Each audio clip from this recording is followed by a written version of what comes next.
Please rise and join me in saying the pledge of allegiance. I pledge allegiance to the flag of the United States of America and to the republic for which it stands, one nation, under God, indivisible, with liberty and justice for all. Thank you. Call this meeting to order at 10:01 and open the floor to public comment. Hearing none, seeing none, we'll move on with the agenda to item number 3. Please note, Commissioners, there is an action requested. Call on Tim Whalen for discussion of revisions to the Pennsylvania Department of Community and Economic Development contract. Great, good morning. Thank you all for your considerations this morning. Sorry you're getting the second spring. Kate's away on vacation at a family wedding. So she's having the better day. This is a request for a minor revision, roughly $10,600 on a more than $1 million contract to provide rapid housing services here in Cumberland County through a DCED contract. Today is the day that the contract expires, so we've been working up to the last moment to try to expend every single dollar that is needed here in the county with this particular contract. And so we're asking for your consideration to make these 3 minor revisions to the overall contract and approve it today, if you please. Any questions from the Commissioners? Is this CDBG funding? This is a contract through DCED. Oh, okay, this is state funding? Then? It's state funding through the rapid rehousing, which also has some federal dollars associated with it.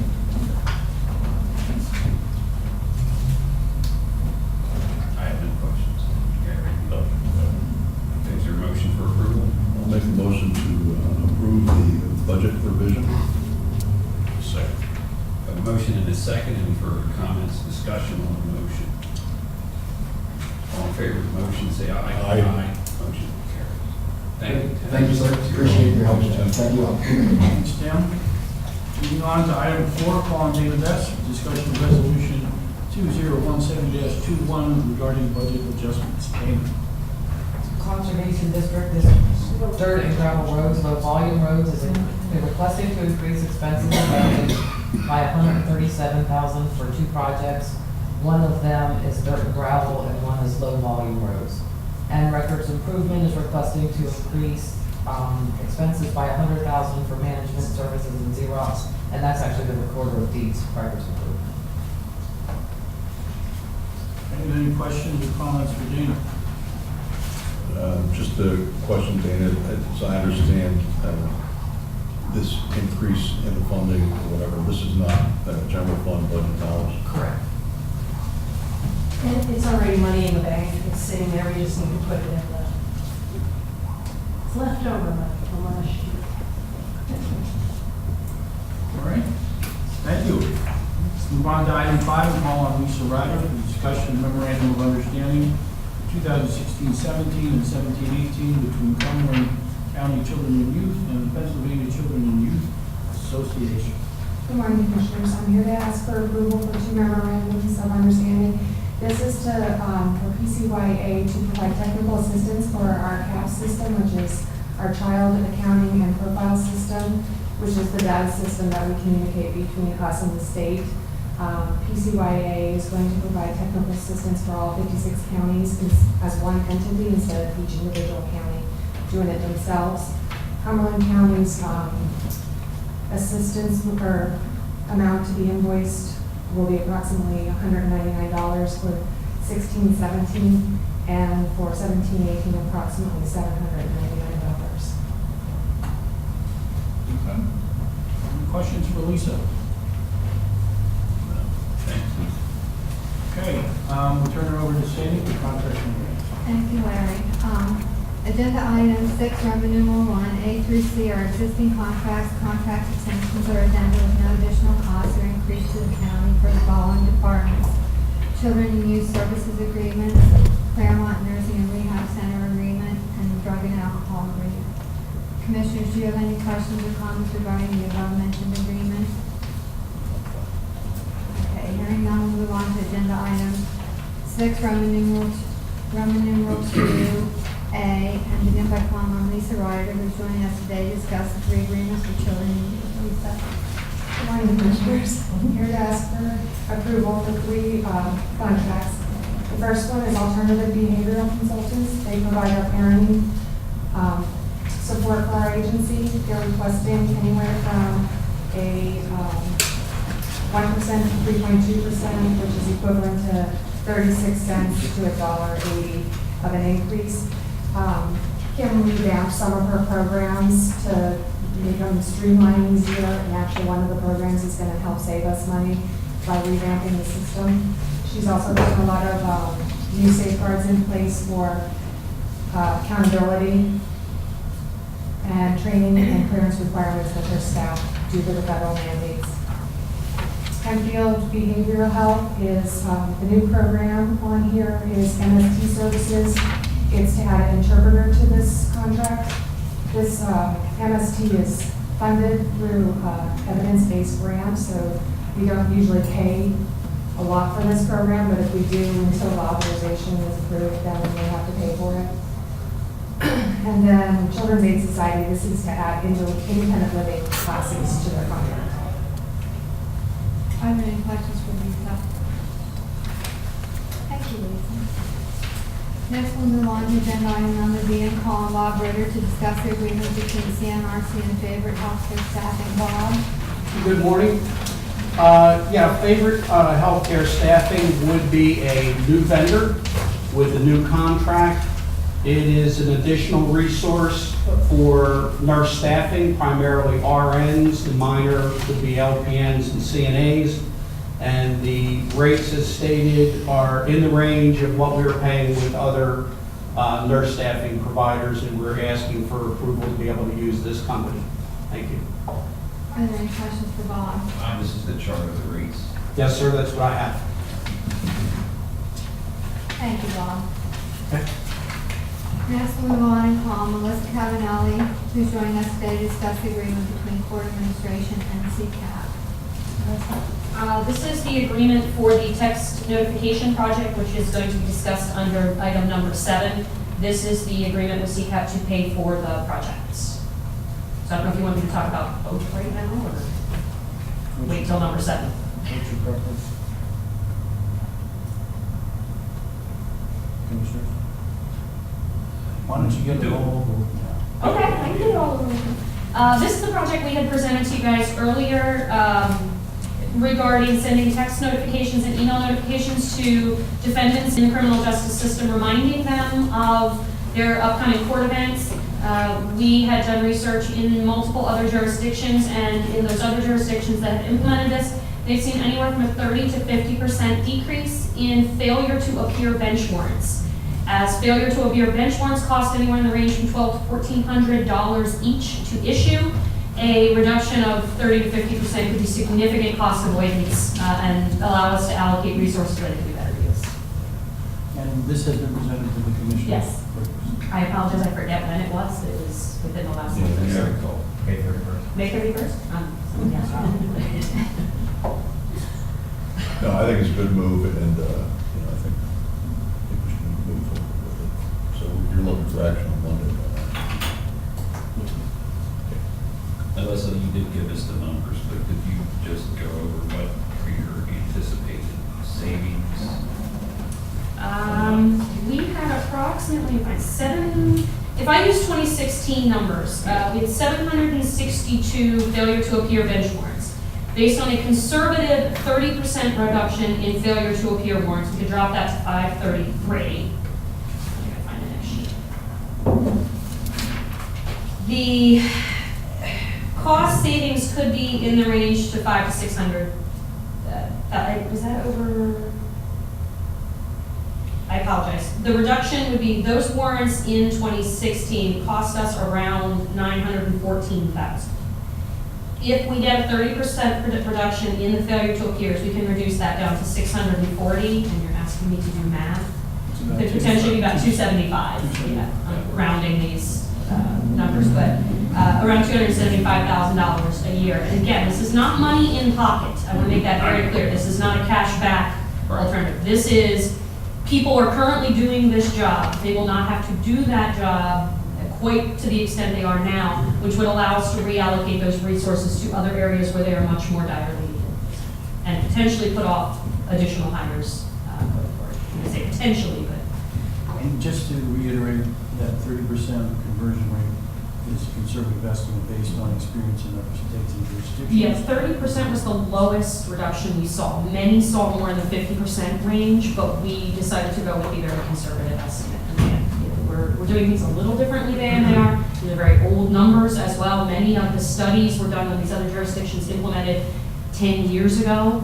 5 years ago, obviously costs have gone up since then, the payroll has gone up since then. So again, we tried to keep it very conservative, and we are very, very hopeful. This has worked very, very well in other jurisdictions that have implemented it. I think everybody will be very anxious post-implementation to get a report at some point. Yeah, CCAP is going to use us as a pilot county, take our data, to be able to get good numbers so that they can present this to other counties as well to extend. So we should have some good data out of that. So when, I guess, the other question, when is this going to be implemented? Mark? I would say within 3 months. Within 3 months? That's an estimate. I think it may actually be quicker than that, depends on how CCAP has the resources to. So could we keep track of when we implement it, and whether there is such a thing anymore, particular file, and take a look at this in, maybe 6 months to a year I out? to see? think the pilot with CCAP is 6 months anyway. They want at least 6 months worth of data, so we'd be able to. CCAP would actually build a case study around this and then deliver that. We should get a preliminary, check with staff, get on a finance committee meeting. 6 months after implementation. Yeah, I appreciate it. Any other questions from Melissa? Thank you. Thank you. Moving on to agenda item number D, District Attorney Grant Agreement. Jamie Keating is not here, so Eric Radovich is assigned to discuss the submission of grant application to the Pennsylvania Department of Transportation. The grant amount is $49,000. Eric. Good morning, I'm not Jamie Keating, and I'm representing here, pinch hitting that is the $49,000 grant to the Pennsylvania Department of Transportation for DUI and underage drinking enforcement. It's a yearly grant that we do. Number varies according to availability of grant dollars from PennDOT, but it pays for our DUI enforcement and underage drinking enforcement. Any match on this? No. And On the sheet, it says that this is a decrease. Is that right? It probably is. It varies. It's dependent on what PennDOT has available, and that's what we apply for. So you don't know what it was the prior year? I don't. I'm going to say it was 51. So it's not that much? It's not that. It goes up about a few $1,000. Well, it says here the total contract's $49,000. That's Okay. Previous year was 49,820, so the grant amount's a little bit less this year. But there's no county match, so it's really costing us nothing. right. Okay, Sure. Eric, we have an agreement with Thermo Electron North America LLC to discuss. Correct. This is a grant application, this is a service contract for our toxicology instrumentation, and it's for the amount of $17,134.20. Anyone have any questions for Eric on that? Thank you, Eric. Next, I'll call Ryan Simon to discuss the three agreements for drug and alcohol. Ryan? Good morning, Commissioners. The first two, Center for Behavioral Health, Discovery House, CC, are two of our three methadone maintenance providers. Discovery House, CC is in Mechanicsburg, and the other one is in Harrisburg. And that contract is going from $15 per day to $17 per day. They've not asked for a rate increase in several years. And then the White Deer Run, there's a chart with all of those rates. And the rates that are having the biggest increases are detox providers. And again, those rates go to the home SEAs. They review all of the financial information provided by the providers and approve the rates. Any questions? along these lines, I see that the Auditor General issued a report with respect to the effectiveness of drug and alcohol treatment programs. Apparently, there's a need. In fact, a lot of the folks, the various departments of state government agree with the conclusion that we need to see how effective we are with all of these efforts. And so I don't know how that's going to play with respect to this, but it is something I think that's important for us to know. Right. Are there any questions for Ryan? Thank you, Ryan. Next I'll call on Nick Burkett to discuss the agreement for human resources. Nick? Good morning. The agreement is with Zebu Compliance Solutions. The county is required to do what they call the OIG check every month on our employees to make sure that none of our employees or vendors have been excluded from receiving federal funds. This is the software package that we submit everyone's name into, and it kicks out matches for us to verify that we are not employing anybody who has been excluded by the feds. It's $9 increase for the year. The next 12-month contract would be $453 for 12 months. Any questions for Nick? Thank you, Nick. Next, I'd like to call on Sue Carwell to discuss the amendment to the agreement for MHIDD for early intervention services. Sue? Yes, good morning. The contract for Jennifer Madico, who is a speech therapist, is an increase of $500 because she picked up a child in early June. So it's an amendment to her contract, and these are state dollars. Any questions for Sue? Thank you, Sue. That's all we have. Thank you, Sandy. Next, we have item number 7, discussion of capital project request. And I see that Brad King has joined us from CNRC regarding his request for water softener replacement. Total project cost $28,265. Brad. Good morning, Commissioners. We would like approval to replace an existing water softener system that feeds the majority of the building, with the exception of the tower building. Tower building water softener was replaced, I think back in 2008. This system here, it was installed in 1999. We've had a lot of problems here the past couple of years. It's an old technology with a diaphragm system. The diaphragms have gotten corroded, had been rebuilt several times, and we're at the point now where the media gel in the tank is probably at the end of its life. And really, once you start replacing that, it is not worth putting the money into it, the system that we got because of it. So we would like to move ahead and get this replaced. Late last year, it failed, and it actually caused a water loss in the building for a couple hours until we figured out what was going on, which ended up being reported. So we would like to move ahead with your approval. Any questions? So Brad, this, the new system will not be dependent on that same old technology. Yeah, not with the old diaphragm and a lot of galvanized pipe eroded and stuff. The system we put in 2008, I think we only ever had one problem with it, very minor problem, but since that thing's been running very nice. And the problem is once it fails, you don't know it's working. We're putting hard water through our system, and it's affected our kitchen several times where we noticed line build up in the machines. Then we go check and we find out things not working properly.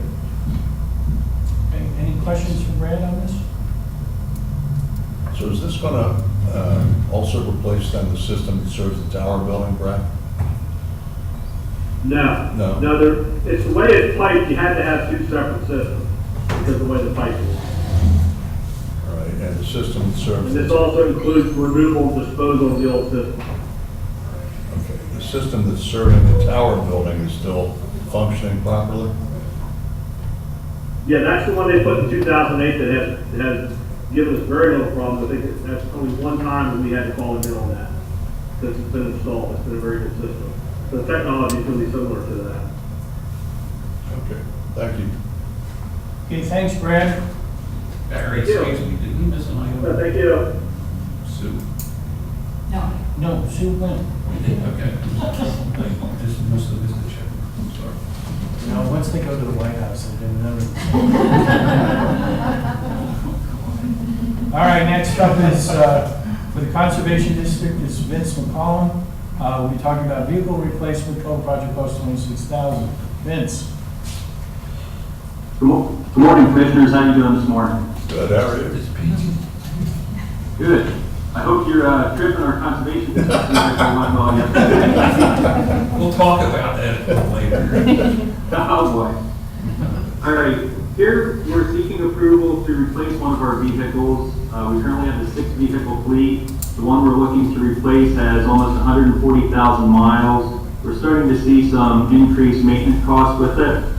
So we're seeking to get approval for a new vehicle. We're thinking another smaller SUV.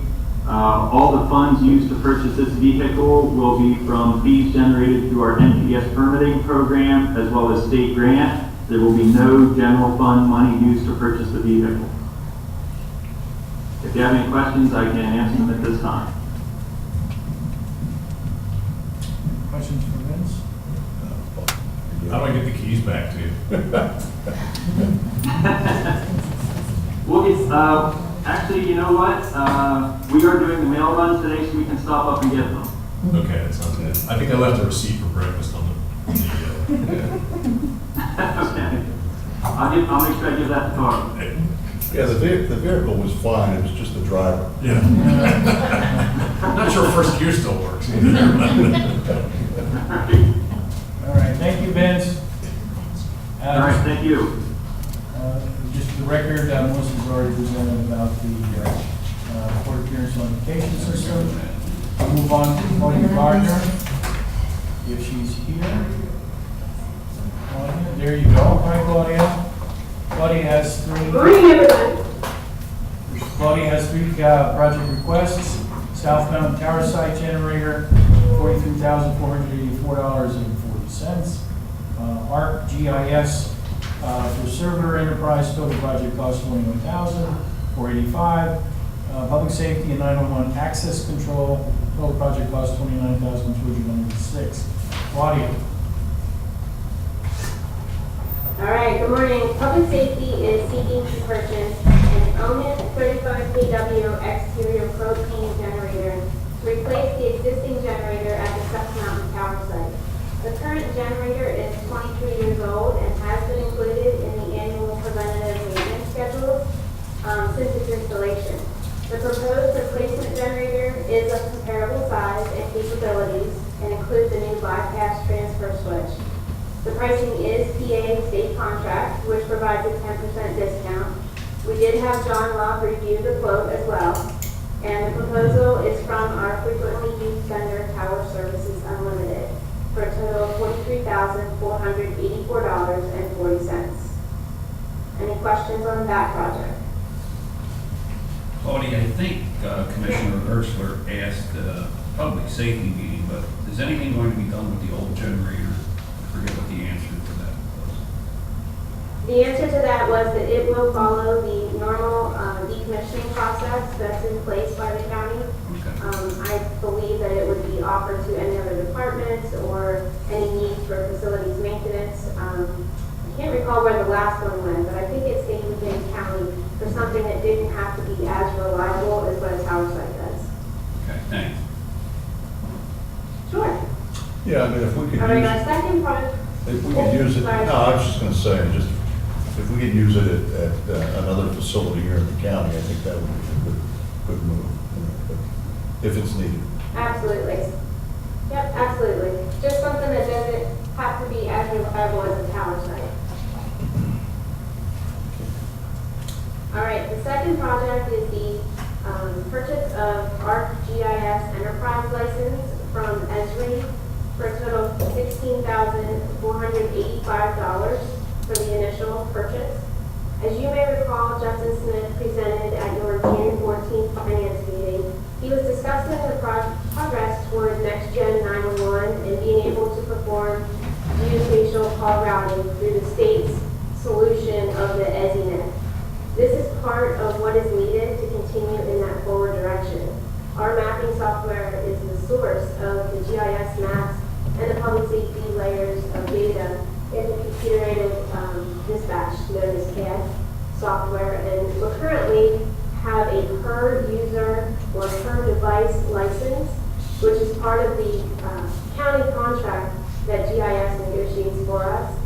have limits on number of users.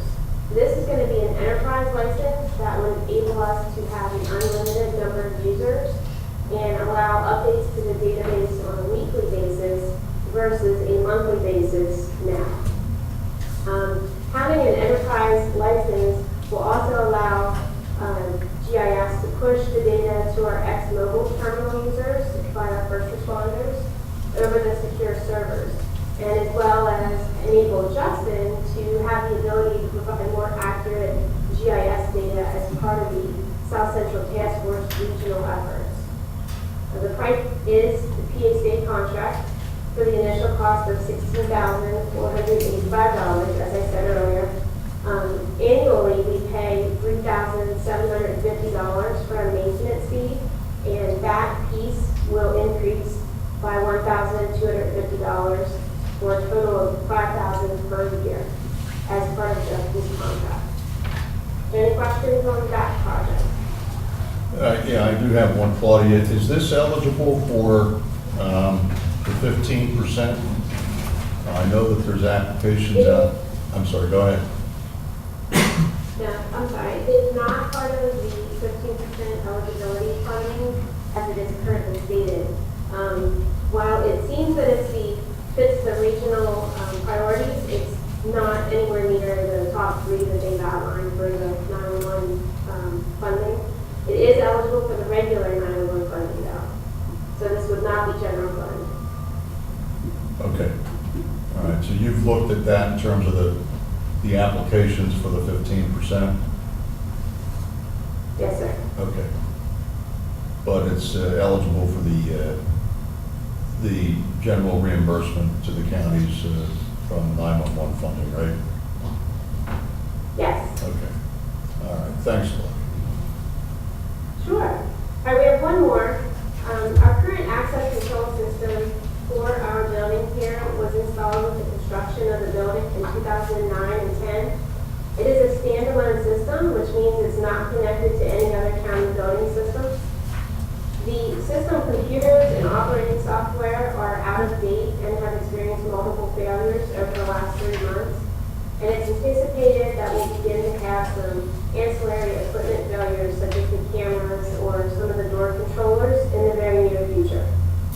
Given that the county is currently transitioning to a new access control system at the courthouse and nursing home, we thought it was a good time for us to take a look at a unified and more global approach to access control for the county.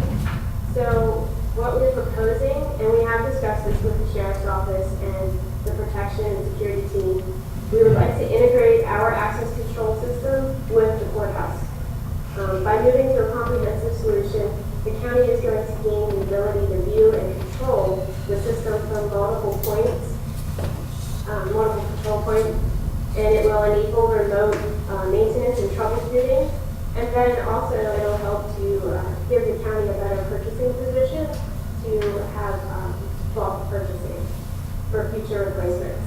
The proposal that for us to be added to the system is PA CoStar's pricing for $29,295. 84% of that were eligible to apply to the 911 uniform funding, because that correlates with the percentage of employees that are funded by 911. So only $4,688 will be requested from the general fund to support the project. Any questions? Any questions on that one? I just want to, I think Commissioner Eichelberger at our Public Safety Review Team meeting had raised a question with respect to, at the time the new public safety building was constructed, that there may have been an argument made as to why access to that building should be under a system separate and apart from access control for the other buildings of the county. Can you shed any light on that? Well, after our last meeting, we did talk about it a little further in depth, and John Locke recalled that piece of the project, it was part of the construction of the building, so that piece of the project, and the project manager, they had bid that piece out, and the current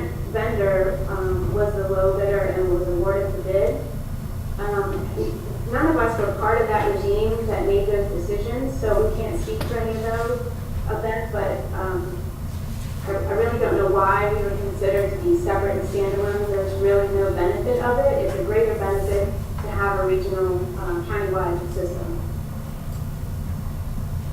Okay. That's fine with me. I was just going off of recollection, and I think that's the same answer you had mentioned before. I could have sworn before, when the project was underway, we were told that they needed to have it as a singular, standalone facility, but I may be misremembering. I just want to make sure we made a conscious decision before not to do it. Now we're making a conscious decision to integrate it. I'd rather we're making the right decision now than worry about whether we made the right decision before. So I'm fine with it. Yeah, absolutely. I agree with you 100%. We weren't in any of those decision meetings, and there's no documentation to reference of why that decision was made. But we have checked if there's any legal options or legal responsibilities that we have to be a separate standalone, and there hasn't been anything that we can find that says we have to be standalone. That's reassuring, we've done that check, so thank you. Yeah, good, thank you. Hey, Yeah. Claudia, Yeah. on the capital project request, it says 29,296. Is it 29,296 or 29,295? Let me just double check.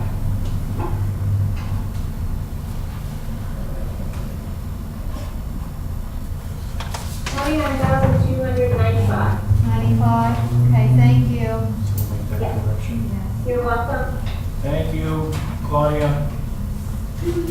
Thanks, guys. Okay, we'll move on to item number 8, calling Commissioner Hertzler for an appointment to the Cumberland County Aging and Community Services Advisory. Yes. We have a vacancy on the Aging Advisory Board, and the Aging Advisory Board is recommending the appointment of Raymond Skip McCarroll of Enola to serve in that vacancy. I know Skip is a former East Pennsboro Township employee, and he's currently the president of the volunteer East Pennsboro Senior Citizen Board. So on Monday, I'd like to make his appointment for that position, or make his recommendation for that position.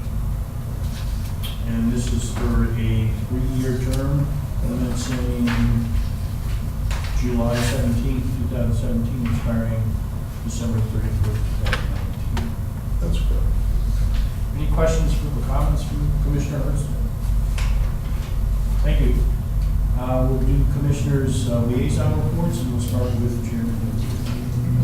Okay, thanks, Larry. I have one for this time around. It's the Western Cumberland County Council of Governments. Most of what's going on is routine maintenance throughout the township. Dickinson Township continues to work on a comp plan, a revision, but it looks now that it will just be a minor revision instead of a full rewrite.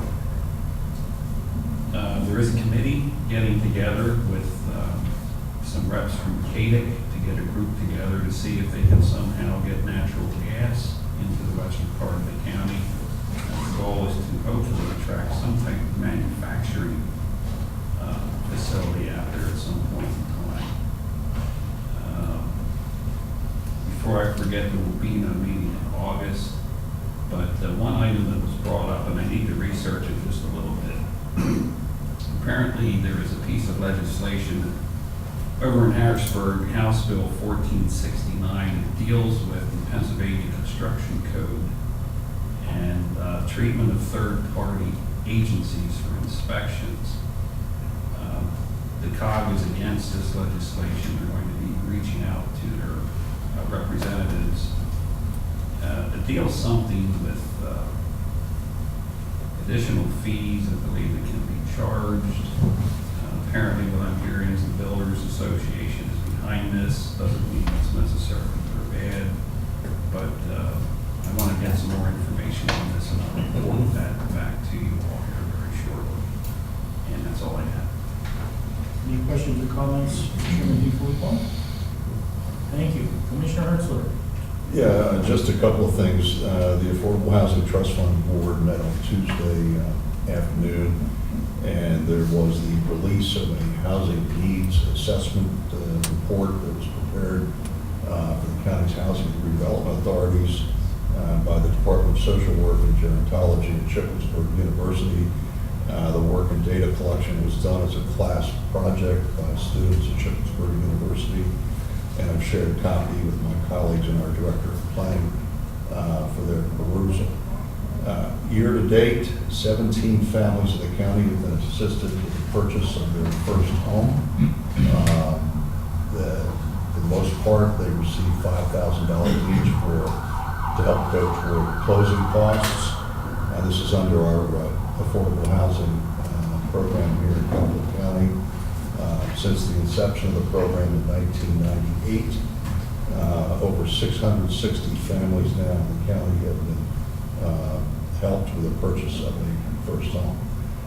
There was a discussion about the current contract with an entity known as Advantage out of Pittsburgh that provides financial counseling to folks who are having difficulty making their mortgage payments and with other debt management issues. Advantage, which used to have an office in Dauphin County, now apparently has an office located in Des Moines and has closed its office in Dauphin County. So there's a review underway as to whether the agency will continue to provide 1 day a week services to clients out of the housing authority offices here in Carlisle. I think there's an interest in trying to see, with respect to those who are receiving these counseling services, exactly where they're coming from and whether this is being done online or whether there's a need for in-person counseling. Just to mention that as chair of the County Commissioner Association Assessment and Taxation Committee, received word that the State Senate has concluded final action on an amendment, proposed amendment to our state constitution that will be on the ballot this fall. Essentially will ask voters whether or not they would support a further expansion of the homestead exemption in our state constitution. Right now, counties, municipalities, and school districts are permitted under the Constitution to provide tax relief to homeowners up to 1/2 of the median assessed value of all homestead property within a taxing jurisdiction. This proposed constitutional amendment would expand it to 100% of the median assessed value of all homestead property within a taxing jurisdiction. Of course, one of the challenges we have is trying to, as a county government, as an example, is the fact that we don't have the tools. We have no way to implement that homeowner property tax relief. So it'll be interesting to see if this amendment is approved by the voters, what tools the General Assembly gives local jurisdictions, municipalities, school districts, and counties to actually implement the will of voters. So we don't right now have any way to implement on a county basis the homestead exclusion for up to 1/2 of the median assessed value of all homestead property in our taxing jurisdiction. So we'll be looking to the legislature, since they now have put this question before the voters, and if the voters approve it, as to how they expect us to implement it. The Constitution says pretty clearly that we can't raise property taxes on commercial properties to lower homeowner property taxes. So right now, this county government and all county governments in Pennsylvania have no way to implement the existing homestead exclusion. Right now, the limited tax relief that is provided with respect to the homestead exemption pretty much comes from slots gaming, and it only applies to homeowners' school district taxes. And we are nowhere near in our county with respect to school taxes, nowhere near 1/2 of the median assessed value with respect to school property taxes. So in any event, it sounds complicated. I'm all in favor of doing something to relieve the burden on the backs of our homeowners. And we'll see how the voters act on this proposed constitutional amendment, which will be on the ballot independent. And that's all I have for you now. Any questions or comments from Commissioner Hartzell? Thank you, Commissioner Eichelberg. Yeah, I don't have much because most of the issues that we dealt with have already come to the Board of Commissioners in one form or another. We did have the, of course, recycling, just wanted to mention, since we had a successful opening this week, and pleased, obviously, we had so many members of the authority there, of course, all three commissioners were there. We had some nice attention from the media, so we're just getting out to the public. Obviously, we'll continue pushing that message, and I think everybody's been receiving some of the updates from Justin the last few days as well. So it seems like everybody's on that. The Drug and Alcohol Commission did meet last week, and I'm in attendance. I just want to check my notes on that. Most of those issues had already come before the board as well. I have two observations from that. I'll check my notes and just send them to you later. That's all I have. Any questions or comments for Commissioner Eichelberg? I must register a strong protest that we have not heard anything about the visit to the White House. And I would respectfully request that the commissioners give us at least a taste of what it was like to be in the seat of power. I will give the floor to either of my colleagues. There's one of the speakers. I will say that we did receive a very nice picture of our three commissioners posing across from the south portico of the White House.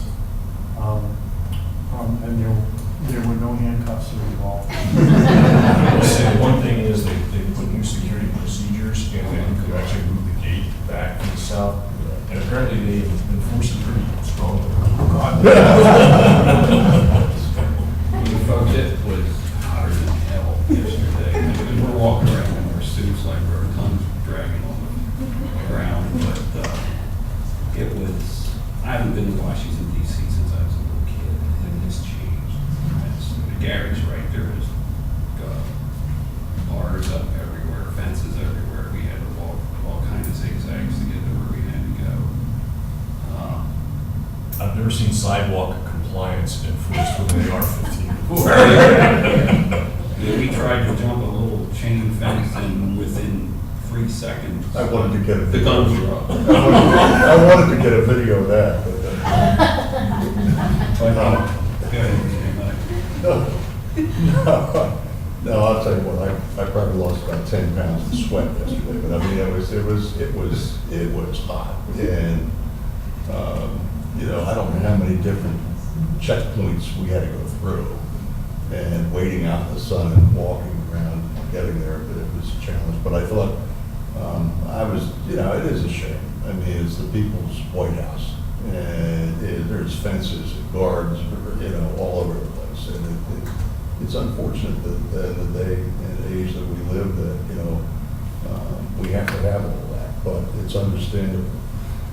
As far as the program itself, you know, we got information and met with, you know, a number of representatives from the different departments of the federal government, and gave us contact information so that when there's questions that we have, that hopefully we can get answers to. And I actually appreciated it in that, you know, we now have a way to, you know, get to people at the federal government. I was like shocked to learn yesterday that the Interior, is it the Interior Department? Oh, no, I'm sorry. No, the Department of Agriculture has 100,000 employees, you know, 100,000 employees. And I'm not sure what everybody does, but I mean, they got 100,000 just for the Department of Agriculture. So, but we met with folks from the Office of Management and Budget, the National Aeronautics and Space Administration, the Department of Transportation, Health and Human Services, Small Business Administration, Department of Education, Department of State, Department of Interior, Department of Energy, Environmental Protection, United States Department of Agriculture, and then also we had a few folks from actually the senior White House staff who made some comments, so forth and so on. But fact that, there was this outreach at least to the commissioners from throughout the state of Pennsylvania. This was a pilot. They invited all the commissioners from throughout the state, to visit the White House yesterday and to get this briefing, if you will. And there was good attendance. I think there were over 100 elected county officials from throughout Pennsylvania there. And what they explained is that this was kind of like a trial run, and they're going to maybe follow it up, I think, next with some folks from the state of Florida. So it was interesting. And again, it was really hot. I thought the people who spoke, most of them anyway, were very sincere. They really wanted to reach out to the counties and see what they can do to help us and vice versa. I was very impressed with that. A lot of smart people there, a lot of young people on the staff down there. I do want to commend Commissioner Erster for being in a room that was predominantly made up of people of the other political party, well behaved, and did not throw too many objects at the speakers. I want to thank Gary too he drove all the way down, all the way back. I know coming home, we stopped at Frederick, Maryland for a bit. After that, the only thing I remember was some bluegrass music. The song I remember was Rocky Top. Then the next thing That was only the third song on the playlist. Jim and I think, zoned out for the rest of the trip, because the next thing I remember was the traffic like an hour. I said, oh, hell, we're here. Poor Gary was driving really by himself. It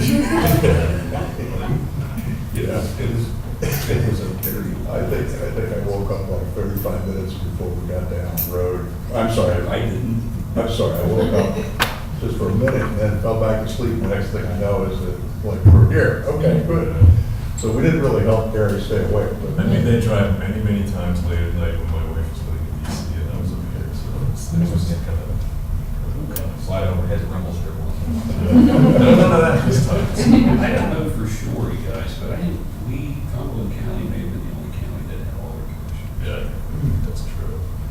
And from the picture, I will tell you they were the best looking commissioners. I was amazed at that picture. It actually looks happy. But there's some other ones that we might be sharing later, particularly one commissioner. I don't know. All right, I think it's a good time to wrap that. I haven't heard about that one, so. Item number 10, report on the following executive sessions, July 5th, 2017 at 2:30 p.m., July 7th, 2017 at 2 p.m., July 10th, 2017 at 11 a.m., July 12th, 2017 at 11 a.m., July 12th, 2017 at 2:30 p.m., all regarding personnel issues. And on July 6th, 2017 at 11 a.m., one executive session regarding litigation issues. We'd also like to request an executive session regarding personnel issues following this meeting. I'd like to call on Justin. Is Justin here?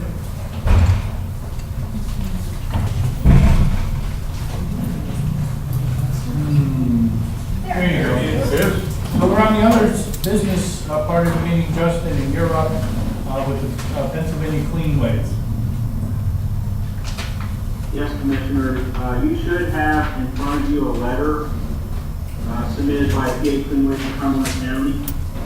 They are asking permission to hold a tire collection and recycling event on county property on Saturday, September 16th.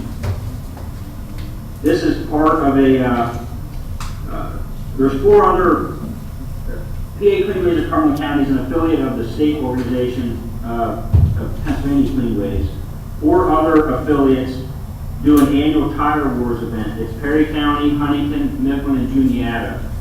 This affiliate wants to join that, what they call Tire Wars, to see who can collect the most tires. That's why they're asking permission to do this event. They don't have their own facility, so they need to do it on someone else's property. Keep Pennsylvania Beautiful kind of manages the process where they actually apply for grant money from the state, which would cover half the cost of the program, and then the affiliate has to cover the other half. And that's why you'll see in that letter, they're intending to charge fees to cover that other half. As part of that grant application process, the state requires them to submit, if they're not doing the event on their own property, they have to provide proof that someone else is allowing them to do it on their property. That's really the reason for this letter here. At this point, we've looked in their certificate of insurance. It meets county requirements. We're just really, in talking with the assistant solicitor, seeking your reaction to this. Is this something you're receptive to? And if you are, we'll put together all the details and come back to you with an official agreement. Or if you're not, we'll kindly let them know that we cannot do this. Justin, do you have a recommendation or an opinion yourself? I do, I'm sorry. We did discuss this with the Recycling and Waste Authority. Their recommendation to you was to move forward doing this, as long as we're not held accountable for any costs that they cannot cover through the fees they raise for their tires. Okay, so we probably need some kind of, we're going to do this, we're going to need some kind of memorandum of understanding or Contract. so that we don't have any liability. Yeah. But I think Justin's question is that you're favorably disposed to pursue this. I'm okay with it. I think That's correct.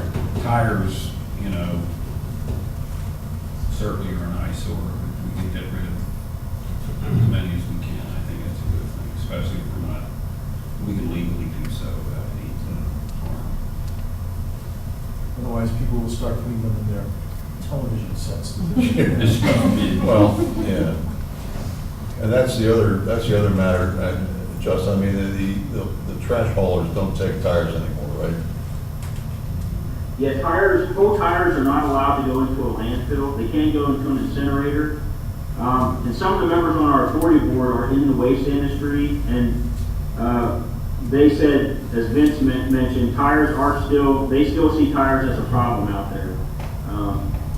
Because they can't go into a landfill, so people will do things they shouldn't do with them. So in Larry's neighborhood, they're not using them as flower planters anymore? Well, we turn them inside out. We were paint them. Country living. So where would this be, the event, where would it be held? Here at Allen Road. At Allen Road. Some of these affiliates, or some of the members of this organization, they have come to our household hazardous waste event and helped hand out flyers. And in talking with them, they learned that we used to do tire collection events here at this property. That's probably what led them to look at doing it here at Allen Road. They are required, I talked to Mike yesterday, they are required to do 3 cleanup events a year to maintain their status. So they have experience doing these. They have done one, he said they've done events on the Mechanicsburg School District property. They have done events on public property before. So we're not likely to have a recurrence of what happened in Shippensburg with their ill-fated attempt at electronics recycling? I don't believe so, not with tires. I mean, we'll get some, but not, I don't think we'll be overwhelmed. Justin, are we planning any household hazardous waste collection events this year at all? Yes, yeah, we have one scheduled for Saturday, August 19th. And now that we have the e-cycling center open, we'll start ramping up our advertising for that event. So Justin, I think if I may speak on behalf of commissioners, the consensus seems to be to pursue this. Okay. All right. Very good, that's what we'll do. Thank you, sir. Hey, Justin? Thank you. Do you need to borrow a Yes. razor? Do you need to borrow a razor? Do you need Why to, that? do you need to borrow a razor? Yeah, you're getting fuzzy there, baby.